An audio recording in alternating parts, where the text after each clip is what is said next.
Hello guys, welcome to my channel Hemlata Singh. और मेरे channel में आप सभी का स्वागत है।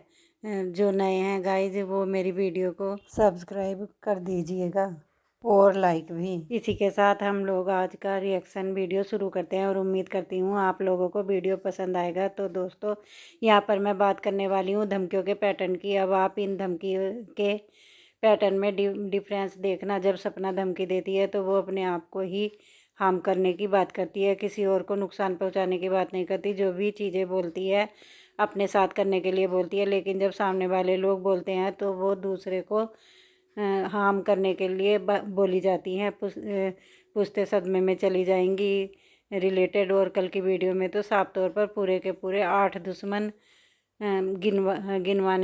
गिनवाए।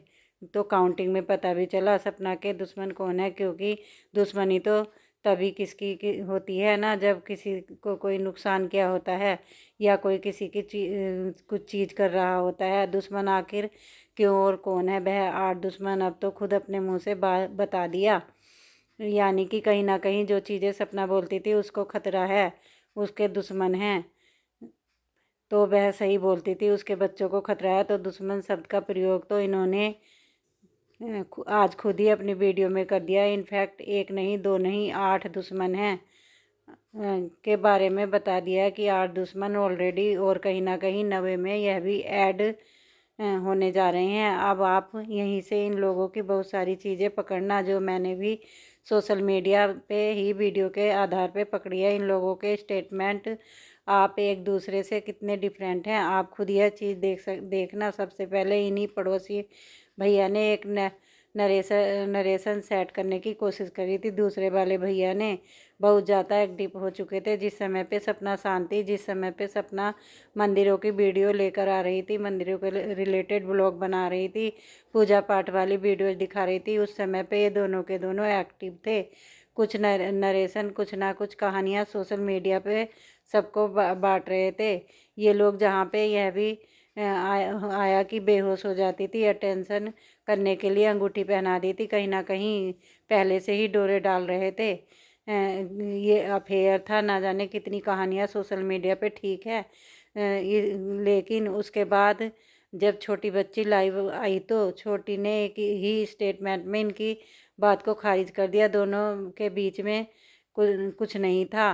भैया ने जो शादी करी पापा जी के बोलने पर करी थी। एक तरफ पहले यह कहानी बोली गई थी कि वह करना चाहते थे, भैया करना, लेकिन अब छोटी बच्ची ने जो अपनी लाइफ में कहानी बोली थी वो यह बोली थी कि पापा जी ने बोला कि इनकी तबीयत ऐसी ख़राब रहती है, शादी कर लो। लेकिन मम्मी ने बोला तू एक बार सोच ले, एक बार सोच ले। ठीक है, देखिए, 2 स्टेटमेंट, 2 अलग अलग कहानियाँ। इन्हीं के ग्रुप से, एक ही ग्रुप से 2 अलग अलग कहानियाँ आती हैं। एक में कुछ और आती है और दूसरे में कुछ और आती है।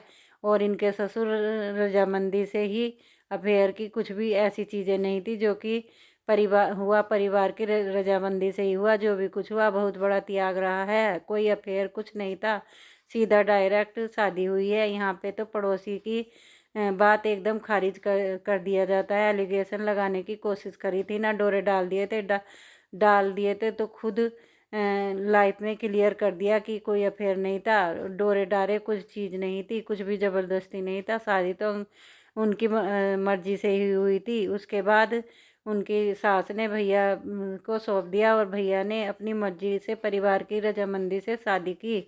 अगर यह क्वेश्चन सपना के पास आता है तो उस परिवार ने में इतना कुछ सहा तो उस परिवार में दूसरी शादी क्यों करी? क्वेश्चन तो सास ससुर और के लिए भी आता है। अगर सपना इतनी कॉम्प्लिकेटेड थी, तो इतनी ख़राब थी, तो उसे बहू क्यों बनाया? दूसरा बेटा उसको क्यों सौंप दिया? ज़रूरत थी उसको दूसरे बेटे को सौंपने की? सवाल तो उन पर भी आता है ना कि दोनों ही एक दूसरे से इतने पीड़ित थे, इतने ज़्यादा टार्चर थे, तो क्यों दोनों ने इस रिश्ते को दोबारा से एक चांस दिया, दोबारा से दूसरे बेटे की भी शादी करा दी? राइट। इससे कहीं ना कहीं ये साबित होता है कि पहले इन लोगों के बीच में ऐसा कुछ नहीं था। शायद थोड़ी मोड़ी लड़ाइयाँ जो घर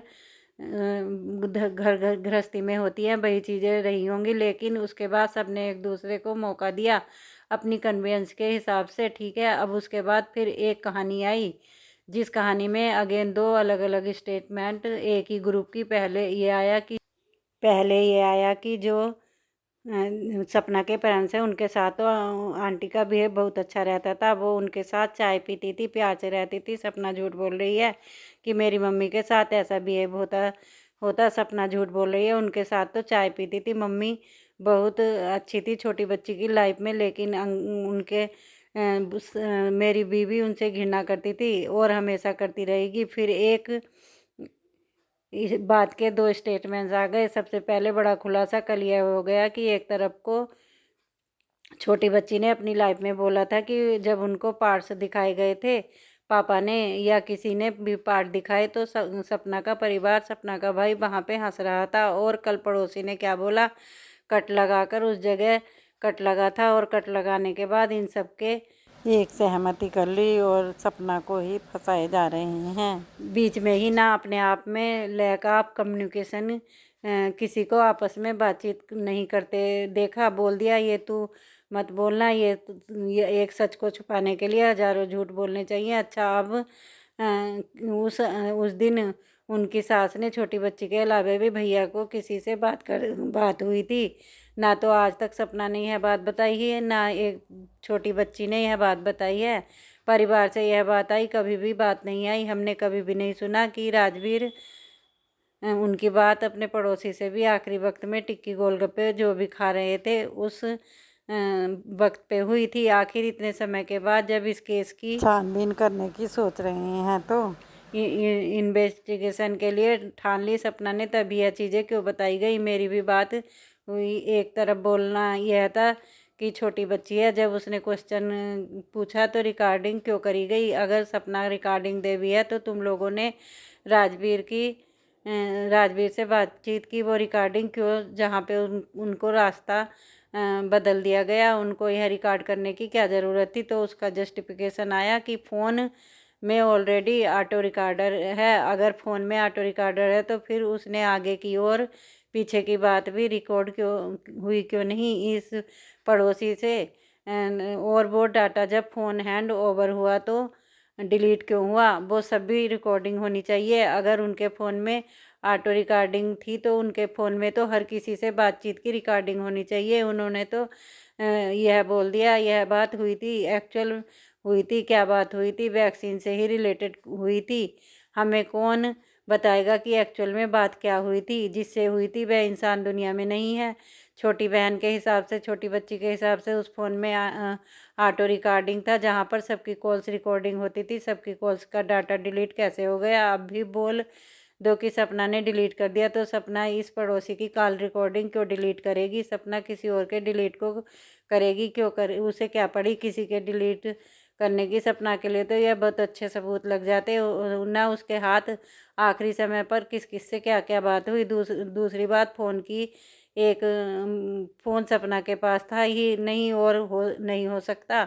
बड़ी विपदा घट गई हो, फ़ोन तो बहुत दूर की बात है, वह अपने होश और हवास में ही नहीं थी।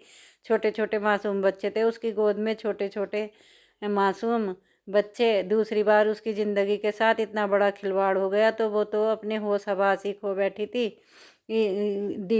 डिनायर सकता हो कि इस बीच में पहले बोला गया यहाँ वहाँ है फ़ोन भाभी के पास, फिर बोला गया फ़ोन लॉकर में, फिर बोला गया कुछ दिन बाद लॉकर में नहीं है भाभी के पास, अगेन लॉकर। मिस्ट्री भी देखो बातें क्या क्या हो रही हैं। लोगों ने खुद अपने मुंह से बोला लॉकर में फ़ोन रखने का क्या मतलब था। लॉकर घर के अंदर लॉकर या किसी बैंक के लॉकर की बात हो रही है, और अगर बैंक लॉकर में है तो बात हो रही है तो बैंक के लॉकर में फ़ोन को रखने की क्या ज़रूरत पड़ गई। इतनी बड़ी ट्रेजिडी कि किसके पास इतना वक्त था जो फ़ोन लॉकर में रखने चले गए सिर्फ 2 दिन के लिए, सिर्फ 2-3 दिन के लिए लॉकर में फ़ोन डाला था और वापस लाकर से आया गया उस फ़ोन के लिए। सब कुछ डिलीट करने के बाद यह फ़ोन ओवर किया गया 2-3 दिन तक। सिर्फ क्यों फ़ोन ओवर हुआ, और उन्होंने तो कुछ अपने मुंह से बता दिया। रिकॉर्डिंग ना मिले, जब CDR निकलेगी तो उस दिन सबको सब पता लग जाएगा, सबकी कॉल उनके अंदर दिखेंगे। बौखलाहट हो गई उस दिन से बहुत ज़बरदस्त, जिस दिन से इसको केस को ओपन करने की बात हो गई। यह बौखलाहट आज से 2 साल पहले हुई थी जब इस केस को ओपन करने की बात सोशल मीडिया पर उस समय भी लोग इस केस को चाह रहे थे करवा इन्वेस्टिगेशन बौखलाहट हुई थी। और जब तब भी बौखलाहट में यह फटाफट यह लोग फटाफट पुलिस के पास पहुंच गए थे। इधर भागे उधर भागे और उस समय प्रेशर बना के लोगों ने सोशल मीडिया पे यह चीज़ें बंद करवा दी। और दोबारा से अब तो खुद सपना जब आगे आ गई तो आप खुद देखिए ना, इसको सपोर्ट करने की बजाय उसको दुश्मन गिनवाया जा रहा है कि तू भूल गई तेरे 8 दुश्मन हैं। और यह दुश्मन क्यों हैं? अगर यह नॉर्मल एक्सीडेंटल केस हो तो एक्सीडेंट में केस दुश्मन क्यों होते हैं? दुश्मन कब होते हैं आप लोग को बताइए? किसी का दुश्मन कोई कब होता है? लेकिन जब एक नॉर्मल सड़क दुर्घटना है तो उसमें क्यों दुश्मन होगा किसी का? क्या जान पहचान जो दुश्मन बन रहे हैं? बात बाइक पे लेकर घूम रहे थे यार। बात 1 साल पहले ही सोशल मीडिया पर आ गई थी। और अभी तक आप लोगों ने क्या उन 4 दोस्तों में से किसी एक का नाम भी नहीं बताया? सुना है कि कौन थे वे 4 दोस्त, तो एटली आज तक उनका नाम नहीं लिया गया।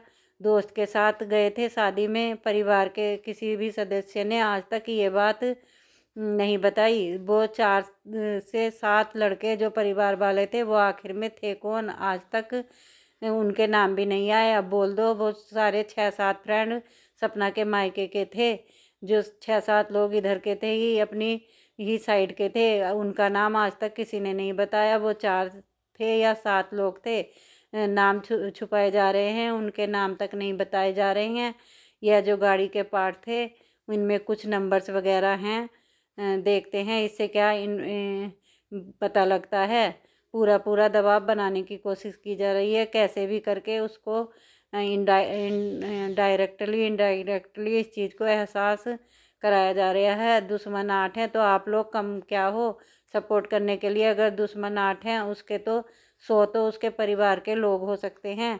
नहीं, हम इसमें तेरे साथ हैं, डर मत, आगे बढ़। लेकिन कल की पूरी वीडियो में डराया जा रहा था, इनफैक्ट टोंट मारी जा रही थी, सीबीआई से करवा लो, वह जल्दी ज़्यादा कर देंगे, इससे करवा लो उससे करवा लो, यही बातें हो रही थी। भाई तो आप लोग समझ रहे हो ना? अभी तो मैंने बोला है इस चीज़ को ना करने की। बहुत सारा प्रेशर सपना पर आने वाला है। और यह भी लिख लो कि कोई सा सपोर्ट नहीं करेगा, यह भी नहीं करेगा कोई सा सपोर्ट। लोग अपनी स्टेटमेंट बदल देंगे, लेकिन जो लड़का उस समय पे थे उस लड़के की पूरी 1 घंटे की रिकॉर्डिंग है 2 साल पहले, जिस रिकॉर्डिंग में उसने बहुत सारी चीज़ें बताई। अलका को जो उस समय पे भैया राजवीर साथ था उनको लेके गया था, उनमें से एक लड़का ने उस समय पे सारी बात बताई थी। और आज की डेट में वो लड़का भी मुकर गया, लेकिन उसकी उस समय की 1 घंटे की पूरी बातचीत रिकॉर्डिंग है। उस 1 घंटे में उसने वो सारा सीन एक्सप्लेन किया हुआ है। अब वो भी कहीं ना कहीं मुकर रहा है, तो उन दोस्तों के तक नाम नहीं बताए जा रहे हैं। तो उस समय पे उनको लेके गए, उनको साथ थे, उनके नाम अभी तक इनके मुंह पे नहीं आए हैं। वो कौन लोग थे? बाकी चीज़ सपना के परिवार का नाम निकाल रहे हैं। मैंने पहले भी बोला, अब ये मुद्दा प्रॉपर्टी का नहीं रह गया, अब ये मुद्दा कुछ और ही नहीं रह गया। ये मुद्दा सिर्फ एक मात्र मुद्दा रह गया जो 2 साल पहले नहीं हुई। उस चीज़ का इंसाफ अब चाहिए, उस चीज़ का इंसाफ अब एक बीवी को चाहिए। अब आप उसकी उसकी जिद समझ लो या फिर खुद राजवीर का कुछ समझ लो। वह खुद चाहते हैं कि उनको इंसाफ मिले, उनकी खुद की इच्छा से हो रहा है। आप यह समझ लो, यह जो भी समझ लो, बट सहयोग करो, इस चीज़ में सहयोग करो, डरो मत। डरा डरा के दुश्मन गिनवाना, नवे दुश्मन आप खुद भी खड़े हैं। तो आप खुद भी खड़े हो। जिस तरीके से कल बताया गया ना, मेरी बात हुई थी, यह बात हुई थी, आज तक यह बताया नहीं गया था। आज तक यह बात भी सुनने में आई नहीं कि नहीं राजवीर आखिरी बार किससे बात की थी, यह कभी सुनने में नहीं आया। और रिकॉर्डिंग कहाँ गई? सारी ऑटो ऑन थे, तो इसका मतलब रिकॉर्डिंग कहाँ चली गई? इनकी बातचीत हुई, वो जो लॉकर में फ़ोन जो रखा हुआ था, सारा डाटा ही डिलीट करने के लिए फ़ोन रखा था, लेकिन सुनाया सोशल मीडिया पर क्या सिर्फ इनका पोर्शन की रास्ता दो, आंधी तूफान बरसात पता नहीं क्या क्या तारे तक के गिनवा दिए कि तारे टूट गए, लड़के टिक्की खाने जा रहे थे, इतनी आंधी तूफान बारिश आई कि तारे टूट रहे थे। और वहाँ आंधी तूफान बारिश सब चीज़ों पे पड़ोसी जी की बात हो रही थी। क्या वैक्सीनेशन लगनी चाहिए इससे रिलेटेड? तो अभी तो कुछ खुलासे इन्हीं के मुँह इनके खुद के मुँह से कर दिए गए हैं और बहुत ज़रूरी है छानबीन होनी। तो आप लोग इसलिए इस चीज़ के लिए सपोर्ट और सहयोग करें कि छानबीन इस केस की पता चले कि इन चीज़ों में कौन कौन लोग इन्वॉल्व हैं, कैसे कैसे लोग इन्वॉल्व हैं। वह ड्राइवर इतना बड़ा हादसा करके चला गया, उसको बचाया क्यों जा रहा है? वह कौन है? पकड़ा क्यों नहीं गया अभी तक?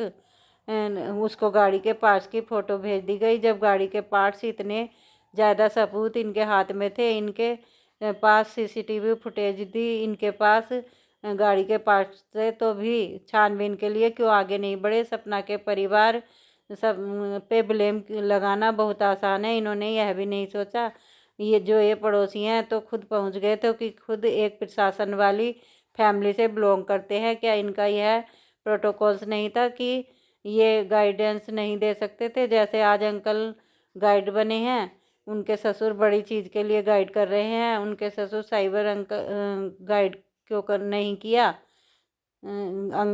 ससुर आप ये चीज़ें करें, आपको ये चीज़ करनी चाहिए। उनके ससुर को लेके पहुंच ही गए थे वहाँ पे, तो इन्होंने एक बीवी से उम्मीद कर रहे हैं, जो बीवी बेहोश होकर बेसुध पड़ी थी, जिसका पति इस दुनिया से चला गया। एक माँ जो अपने बच्चे को देख नहीं पा रही थी, ऐसी स्थिति में वो अपने बच्चे की शक्ल देखने नहीं पा रही थी। बीवी से उम्मीद कर रहे थे, वह आपको बोलती कि यह कराओ वो कराओ, खुद में अपने आप में होश नहीं रहा। यह डिसीजन वो लेती। आज यह लोग उनके ससुर की तरह डिसीजन दे रहे हैं, उनको तरह तरह के बातें मिला रहे हैं, उनके मुंह में तरह तरह के सब डाल रहे हैं। अब क्यों नहीं हुआ था कुछ जब उस टाइम में ये डेथ हुई थी? ये वो ऐसे ऐसे बोल रहे हैं, सारा सपना के ऊपर ठेकरा फोड़ रहे हैं।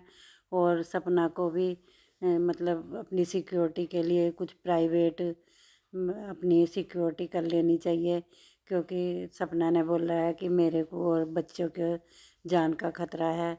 क्योंकि अब वो केस ओपन करवाने जा रही और एफआईआर कराने जा रही, तो उसने बोला है कि मेरे 9 दुश्मन हैं। अब पता नहीं कौन कौन है, मतलब 3-4 का तो पता था, अब और 8 निकल गए। अब केस डालने में इतनी अड़चने डाल रहे हैं कि पूछो मत। पता नहीं उसके ससुर भी अपने बेटे के लिए क्यों नहीं खड़े हो रहे, क्या चक्कर है उनको? कुछ डर रहे हैं। अब भगवान जाने क्या कभी वो कुछ बोल देते हैं।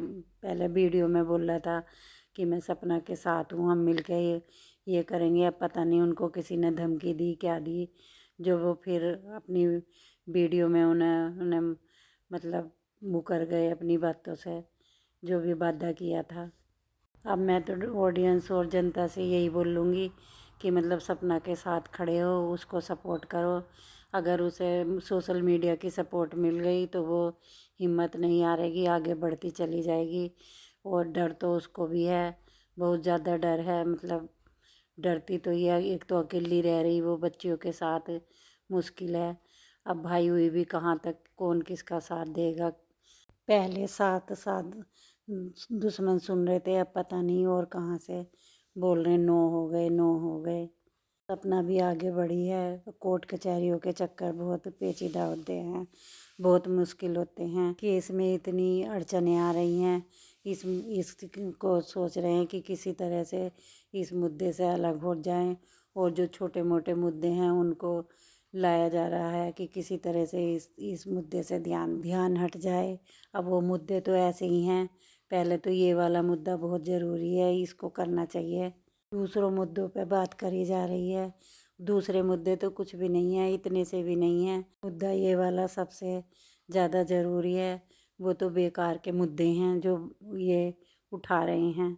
ये हम किसी के लिए भी नहीं कर रहे, ये कर रहे हैं हम सिर्फ राजवीर के लिए, सपना के लिए भी नहीं कर रहे हैं। अगर ये चीज़ें हो जाती हैं तो इसमें पूरे घर को इंसाफ मिलेगा। उनके माता पिता को, बच्चों को, पड़ोसियों को, रिश्तेदारों को।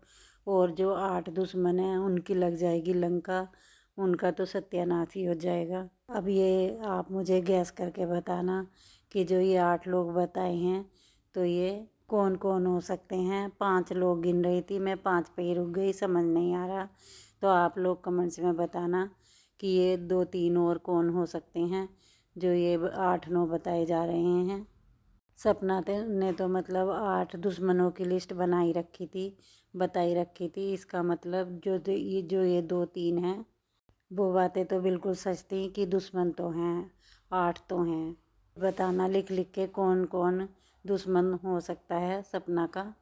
इसी के साथ मैं ये वीडियो एंड करती हूँ और इसी के साथ यहाँ वीडियो मैं एंड करती हूँ। और याद रखना, एक दिन कर्म के फल जरूर मिलते हैं। जाको राखे साइयाँ मार सके ना कोई। राजवीर की छानबीन को मैं सपोर्ट करती हूँ और आप सब लोगों से भी बोलती हूँ कि सब लोग सपोर्ट में खड़े हो जाइए।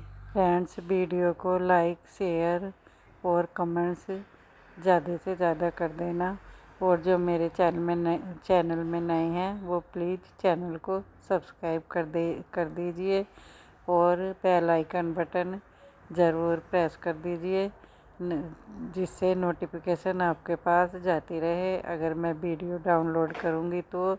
और जब लाइव आऊँगी तो आपके पास नोटिफिकेशन पहुँच जाएगा। चलिए फ्रेंड्स, मिलते हैं नेक्स्ट वीडियो में। तब तक सब अपना ख्याल रखिएगा। Bye bye, take care. जितना हो सके मेरी वीडियो को ज़्यादा से ज़्यादा शेयर कीजिए और अपना और अपनों का अच्छे से ख्याल रखिएगा। बदलता मौसम है, सबकी तबीयत बहुत ज़्यादा ख़राब हो रही है। चलिए जी, राधे राधे, जय श्री कृष्णा, जय श्री राम।